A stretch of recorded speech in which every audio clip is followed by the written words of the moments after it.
welcome to another gameplay review on the Virkayu gameplay channel. And in this one we have the buffed Evelynn, who has a new skin as well, looking very good and should be feeling pretty good, and I'm not going to touch that, with the buff to the duration of the stun on the max charge W, as well as a little bit of bonus damage on that Q hate spike damage amp. So hopefully she has a bit more burst damage and a bit more oomph in the early game skirmishes. Not a huge amount of a buff on the Q at all, but definitely when you think about it going from 10 to 5, hey, that's 1/3 increase, so we'll take it. And yes, we do max E pretty much all the time in these days. Back when I first made the very first Evelynn guide, actually, as one of the first people to do so, that's what propelled my channel initially. We maxed W. We'd go Lich Bane second almost always, and we'd max W, and we had things like Thunderlord's Decree, Rest in Peace, and Electrocute that just came out at the same time. There was like a very short crossover with the new runes, and as soon as she came out, the new runes came out, so it was really a fun time, to be honest with you. And I always enjoyed the max charge W, and the max charge W with 2.25 seconds stun now.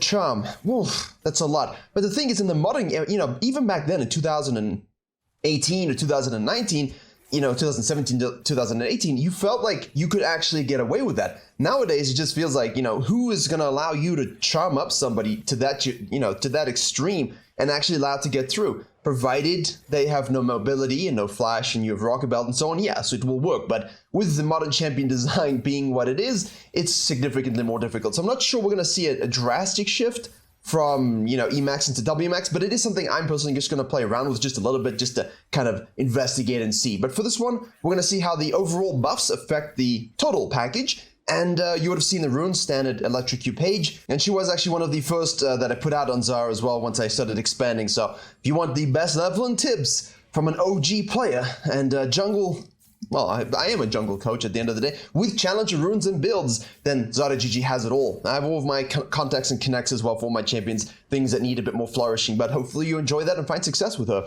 Now, we have the Elias. See, I clicked to watch the trade. They don't trade, and now they are trading. Elise tries to... LeBlanc tries to distort, and Lee Sin should show up here. Can we hit the Q? Well then, he does hit the Q and the cocoon hits. So even if you don't see the cocoon with F key usage or such things, you would see on the kill shoutout on screen, Elise gets an assist, so we know she's going down here. If your bottom lane is low, she could look to dive. Your bottom lane should ward up and box up appropriately. If your bottom lane is pushing, then most likely going to die. Where Evelynn here, we see a low Alawi, but we're not quite the diving type. We know Elise therefore started on the top side, so this is a bit of a fruitless counter jungling zone. But we don't know if she did a 4 or 3 camp, so we're going to go and steal the wolves. Now the benefit here is we have a lot of time between doing this and this respawning. That's a critical thing here. So if your first clear is giga slow, or you do a huge gank and you take this, and now it's 415, 416, and the Elise decides to kind of hang around, try dive here, you could lose this Gromp. And if they do try this dive, you want to be able to collapse on it and capitalize. Now, if you watch the main channel video, I did an Udyr video. No, it's not an Udyr video, but it's about omnivore junglers and playing with a gold deficit and winning anyway. But this was what happened. He chose not to go investigating or looking for this because he based to ensure that a dive that was happening would not propel the enemy bottom lane nor the enemy jungler into counter jungling and just snowballing. He shot up, got a triple kill just from this rotation. So it's always very good to do thinkings about this. What's the timer on my second spawn rotation? When can I get there as soon as possible? What's the enemy jungler trying to do? If I delay and counter jungle, will they try and steal it? Things like this. So obviously with Evelynn, you want to make sure you are leaving a ward first rotation. That's why I like that. Doing your full sequences. And if you have a little bit of time here, we can try and gank. I'm not sure this is a lane I would actually worry about too much in terms of ganking. I know why we're looking for this and kind of decompressing the wave a little bit, absorbing some experience, but now at least obviously can go to here, go to here, go to here, maybe go and gank this. I would have preferred to control our sequencing and defend our camps because there wasn't a lot of high probability that this clear, or this gank was actually going to work. So we do get level 5, obviously, from the extension and sharing of experience. We have the Elise, I keep saying Elise, the Lee Sin. Everyone's Elise's game. Elise, and you're Elise, and you're Elise. We have the Lee Sin shoving up here. We have, look and see, here you go. Exactly as expected. You shove bot lane, they know you're sequencing bottom to top, they will counter jungle your second rotation. She is Elise, so she can't do it quickly, over a ward over there. But if it's like an Udyr or a Graves or a Nidalee, you probably lose the Raptors and you probably lose the Krugs, to be honest with you. So it's quite a costly error when you make a bad ganking assessment. Elise, You know that the bottom lane has tempo for roams. So what are we doing here? We snack something. Let's go. Let's leave. Drive by. Come on. Why are we shadowing this? It's a little bit too aggressive. You are level 4. There we go. You could look to gank this. I just wanted to shoot back to this, but the problem is she's level 6, he's level 5. Yes, he's gonna have ult soon. Yes, she used hers, but you know what I mean? Like, we could try the enhanced W here in bonus damage. Like, it's a good opportunity to try, but we know we're gonna lose his RNG scale 100%. We know that, again, we have a lot of time before that next Grump spawns, before the next sequence. So I'm a little sad we lost some of those Raptor camps, the Krog camps, and the potential to gank top lane and hold top lane and absorb some experience to get 6, but it is what it is. This is the downside of this meta not being season 20.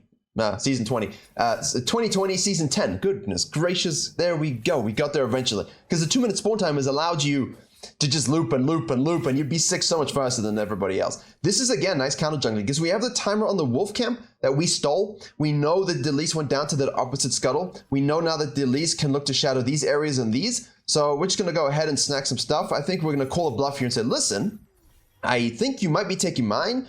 I think you might just be taking yours. Maybe you're just doing the damn dragon. So I'm going to go ahead and snack and pull out this blue buff. There we go. She takes the dragon. Because you're looking at this, you see the karma. You're like, okay.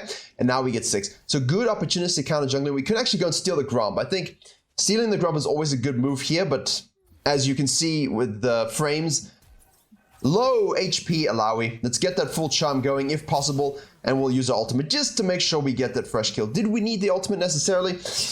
If we had a full charm, maybe not. But if you don't want to coin flip the scenario, just ult and get the kill. Saving your ult, if you're unsure, is never worth, right? If you need to use a flash or an ult just to guarantee a kill, and there's a little bit of uncertainty about the turn or them escaping, just use it. It's always worth it in the end. She shows up here not having done our Bloom Grump. She'll get her own Grump and now think, Evelynn will go to her bottom side, right? Yeah, but because you took Dragon and because I have no ultimate, I'm not looking to gank this lane, which means I can go to the top lane here. I'm sure Evelynn's going to look to invade this red here, do something about it, maybe shadow this once Alawi gets back. So she could just go straight to the Herald, actually. It's also a possibility. I'm curious. There you go. There you go.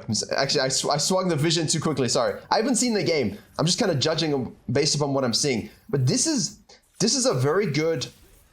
you see, that's when you drag the camps. It's such a good example. Whenever you think there might be an invade based upon the vision, like we saw this. We saw the Elise path here. We know she's going to want to try it, right? So just drag the camp out of vision. It's such a great example of why we do those things. It's also a great example of all the principles I talked about in the main channel video that went live tonight.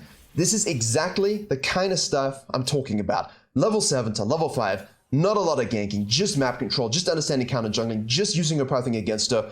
Everything that's necessary as a scaling jungler to get a lead, even if the map isn't just giving you gifts, you know? And I bend you over. Right, Alawi. Why are you chasing? What is wrong with you? And that's what happens at the end of the day. Grandmaster, my friends, Master Grandmaster. I mean, this is what happens. You tilt them. They are trying to make plays as a ganking jungler. They are trying to get experience. They know you will outscale them.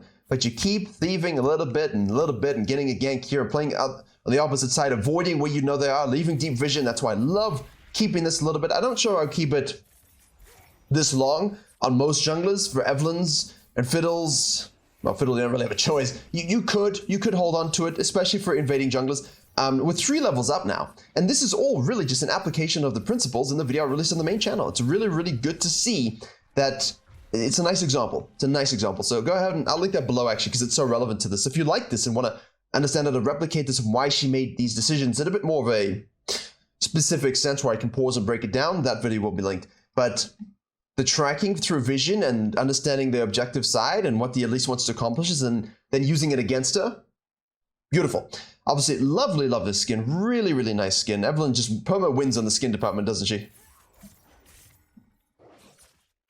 Anyway, Shako, what are you doing, my friend? Mr. Support 000, okay. Right, the thing is about this particular playstyle is it's very interesting from a jungle 1v1 perspective. It's very interesting from a, you know, what are you going to do? What am I going to do? How can I start to close this game out in terms of, look, I have a 3-level lead. How can I use that to, you know what I mean? So we will have to play around the next ultimate crucially. We want to try and get 2 kills, maybe at least 1, but maybe 2. We want to use this Herald to punch down a tower. We want to set up for the next dragon. Good early ward here. Don't really care about the LeBlanc Lee Sin. We are Evelynn. You know, you put an Evelynn on any other jungler. It's really funny. Put an Evelynn on any other jungler, and you watch the vision control. It's terrible. So we're just going to Q, Rocket Belt, E, and then R, and that will be more than enough to kill the Karma. So again, like, you don't need the W, the bonus damage, and from that Q, you know, again, not necessary, but it's those close moments, you know, when we've looked at buffed videos before, it's these really close moments where they get away with like 5 HP, 10 HP, 25 HP, that those buffs would actually see them killed versus before getting away with it.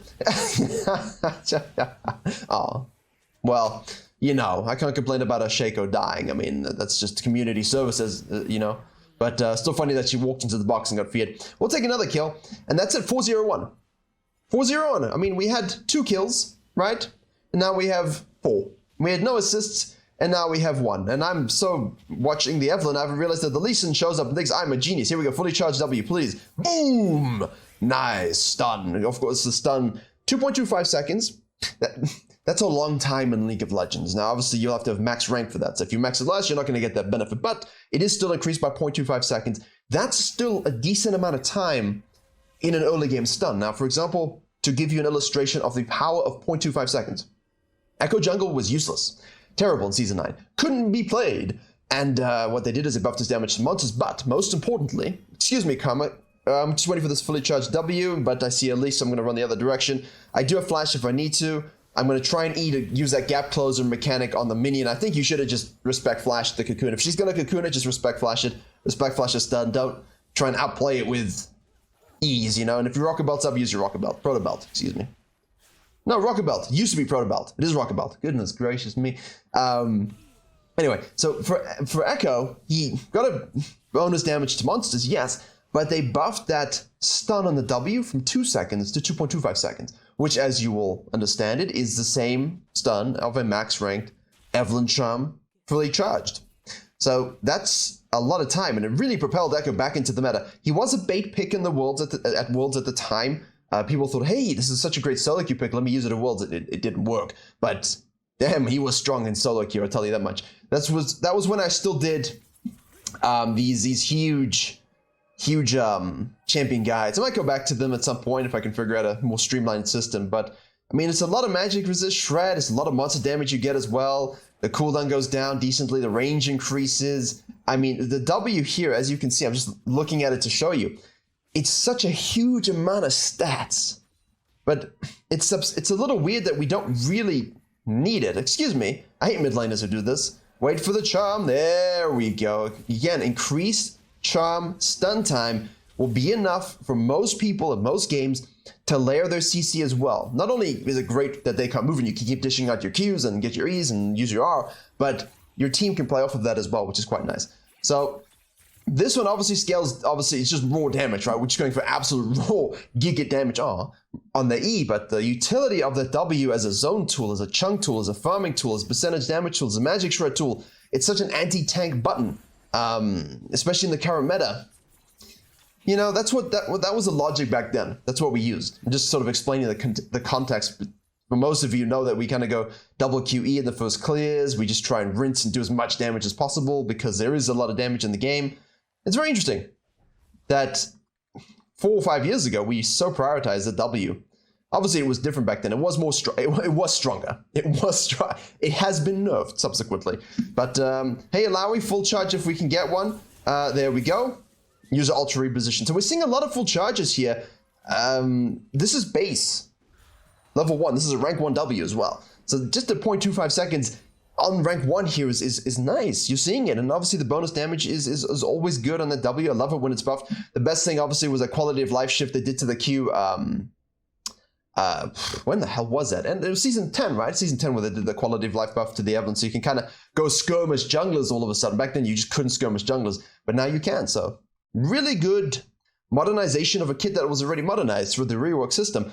And we're looking pretty strong here, 711, and this is the thing, right? If you adhere to all the principles that I talked about in the main channel video, and then you apply them in this particular situation, she's dead. She's not dead because spell shield. I also may have forgotten that she literally just used ult. My bad.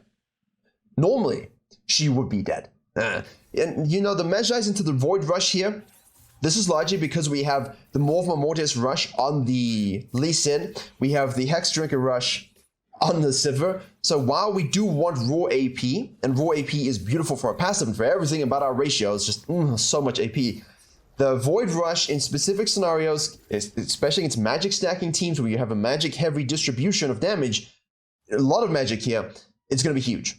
Absolutely huge, and it will help you still basically reach true damage spikes while killing enemy teams. Now, the math of that will depend entirely on the champions, but as you can see, with the Magic Shred of a W plus the Blighting Jewel plus what will become Void Stuff,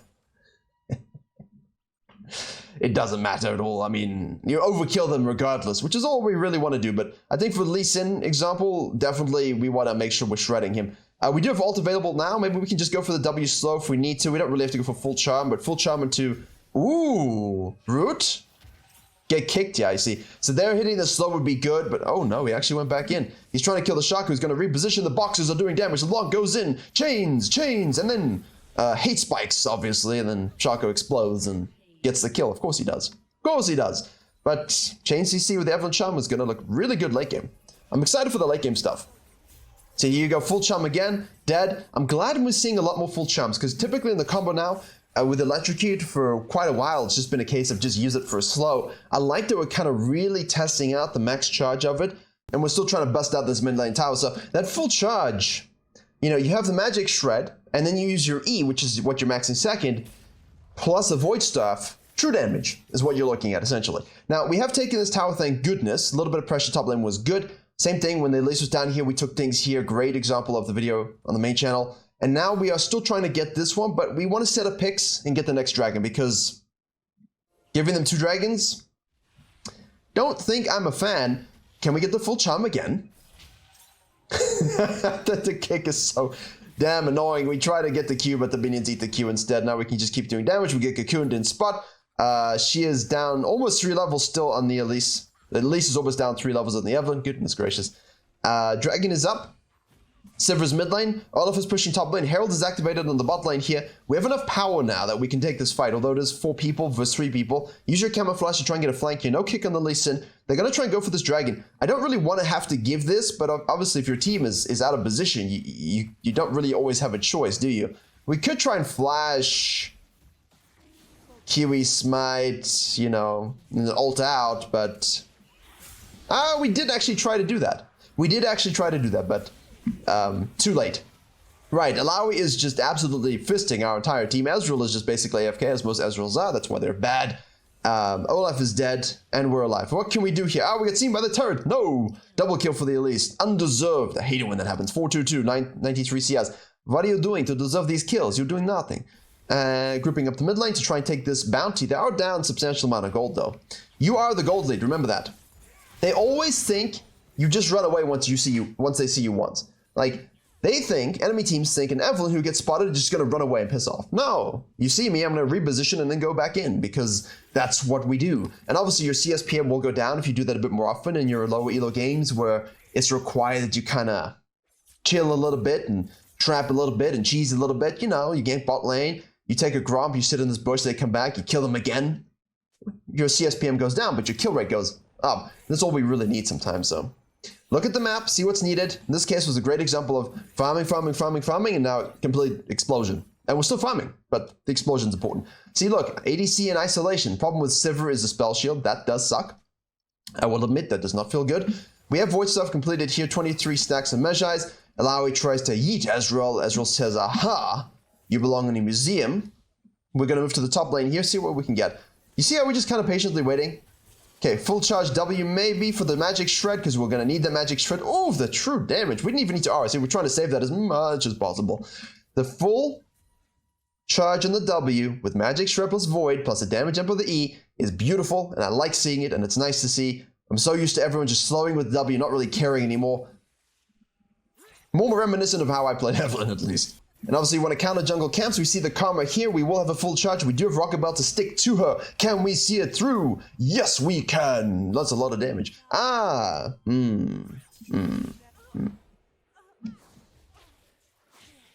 Stop. Fleeing once more. It's great to see not only the Elise get stuck in a box. It's great to then see her repel and kill the Shaco anyway, and then we kill the Elise. I like that order of events. It seems to please me in many ways. Now we...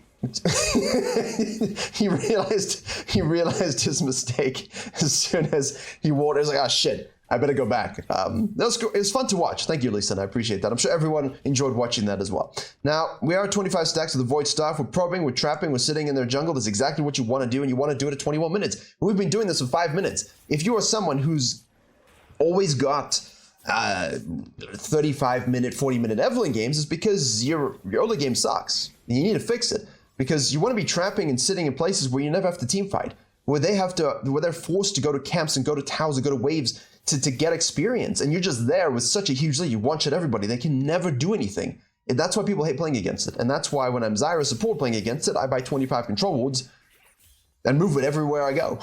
I have to because I die, and I need Banshee's Veil. If I can stop the Q1 or the full charm, I'll do so. Can we break this down finally, please? Good. Right, double needlessly large rod. What do we need? Okay, we got about 900 to go until we can complete the death cap. That's obviously the true spike. No. If we were doing true damage before or already, what is the death cap? Giga true damage? I don't think there's a word for that. Gargantuan giga damage? Balrog damage, if anyone understands what that means. See, we're not farming, we're just sitting in the lane. And now you don't need your W. See, now we don't need, I mean, we didn't need the W anyway, it was just kind of for show, but yeah. Yeah. I wish you would tell me how much bonus damage was done from the Void stuff, though. I've said this before. I would really like to see the bonus damage that we get from having that item, because I think it's kind of interesting and crucial, and the game would know innately just from the numbers that you distribute and they absorb. Full charge W coming through again. Activated Magic Shred. Whoa! Reposition with your ultimate. Don't get repelled on. Oh, Flash of the Wall. Nicely done. Nicely done. And now you can see the regeneration activation from the huge amount of AP that we have. Man, this champion went ahead is probably the most fun thing. I have a lot of games on Rengar and I have a lot of games on Evelynn. I can honestly say, as much as I love Rengar, Evelynn being ahead is just another, it's just another drug, really. See there, we can just go for the slow. We force the flash. Elise goes in. Won't matter. Z Spectrum finishes off the Lee Sin. And we finish off the Elise. Beautifully done. The whole game is contorted around Evelynn. The whole game. As long as you position correctly around your team in their jungle and you know your mechanics, the early game investment you have to get the 2-3 level lead on an enemy jungler will just make the game so easy for you, so fun. You fix that first 12 to 15, the next 15 are just you having fun every single game, which is why she's a great Smurf jungler. We do have a Baron available to us. Let's go ahead and snack that, I think. Should be good. Silver's on the bottom lane. No one can play the game, and no one can play the game purely because of Evelynn. That's it. Hi, Elise. We have Smite. We don't get it. She's 12, we're 15. That's a 3-level lead. Do we need a little bit more? No, we do have it, but of course, if you want to finish your item plus get a Blasting Wand or a Pod or Fiendish Codex in this case for the Banshee's Veil. I think the Banshee's Veil here is a nice touch because the one coin flippy thing that could happen is you get hit with a Cocoon and then you're sad. Or you get hit with a Karma Stun and you're sad or anything like that, at least in Q. So it's always good to just have that spell shield up. Especially when you want to go in, right? You're going to go in from a camo flank. They're not going to see you. Lee Sin's going to try and kick you immediately, instinctively, but you've got your shield up. Doesn't work. You can kill him. You get out. It's a pretty good, very good, amazing item, actually, for late game. All right, now we're sieging on this. At this point, the W is very much a... I didn't get my point across, thank you. At this point, the W is very much a zoning tool because you've got, what do we have into it now? We have 3 points. We're going to rock about there and get the full charm on the Ilawi, which just absolutely rinses her. But it's a zoning tool, right? You can press it on a target. They'll be forced to back up. But with Flash, with Rocket Belt, with Chain CC on your team, it's usually pretty easy to gap close that. But you press W on someone at max range, 1600 units once it's fully charged. You can just threaten them the whole time, living in their head, rent-free. And now we have Baron, 13-1-8. And 25 stacks, basically an almost perfect game, minus that one little cheeky death. Now this is classic. Who wants to leave their base? You leave your base. We got baited into the repel, but where is she going? Nowhere. Dead again. Nice. Nice, beautiful skin. I love the skin. Nice, excellent Evelynn gameplay. Great example of how to play farming, scaling, jungler, and impact the map without ganking. Thumbs up. Thank you very much for watching. Hope you enjoyed and learned something. Sorry for the misspeaks and mistakes. I had a lot of content to put out today, so my mind is racing. Zada GG guide for Evelynn linked below, and as always, I will see you all in the next tutorial.